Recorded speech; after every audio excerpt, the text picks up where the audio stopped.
पंडित जी, जनता की अदालत में आप बताइए कि जन्म कुंडली में किसी भी जातक की जन्म कुंडली में जैसे तुला लग्न हो या कर्क लग्न की कुंडली हो या मेष लग्न की या किसी भी जातक की कुंडली में मारक का क्या प्रभाव होता है, बाधक ग्रह का क्या प्रभाव होता है, कारक ग्रह का क्या प्रभाव होता है और अकारक ग्रह का क्या प्रभाव होता है।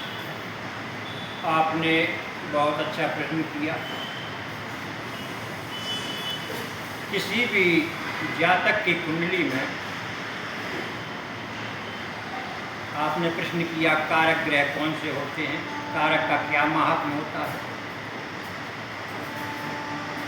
प्रत्येक जातक की कुंडली में लग्नेश, पंचमेश और नवमेश जिसको भाग्येश कहते हैं, यही तीनों ग्रह कारक माने जाते हैं।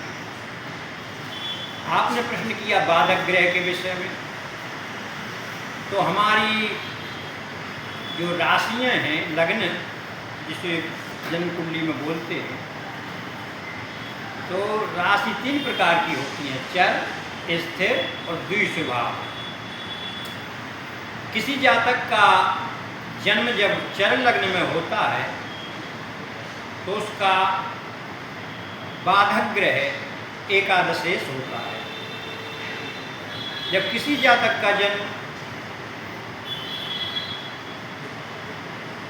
स्थिर लग्न में होता है तो उसका जो बाधक ग्रह है वह नवमेश होता है।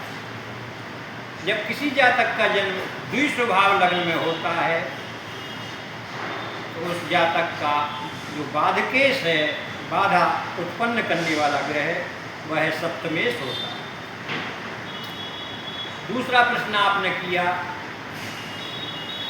कि मारक ग्रह कौन होते हैं जन्म कुंडली में, एक प्रबल मारक कौन से ग्रह होते हैं। किसी भी जातक की कुंडली में, चाहे वह किसी भी लग्न की हो, द्वितीयेश और सप्तमेश यह ग्रह मारक होते हैं प्रत्येक जातक की जन्म कुंडली में। साथ में आपने प्रबल मारक का प्रश्न किया।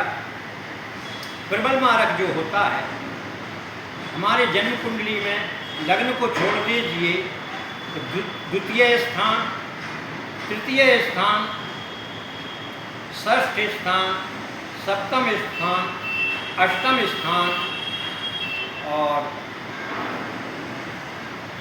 एकादश स्थान और द्वादश स्थान, इन स्थानों के जो ग्रह 2 भाव के स्वामी होते हैं उनको प्रबल मारक कहते हैं।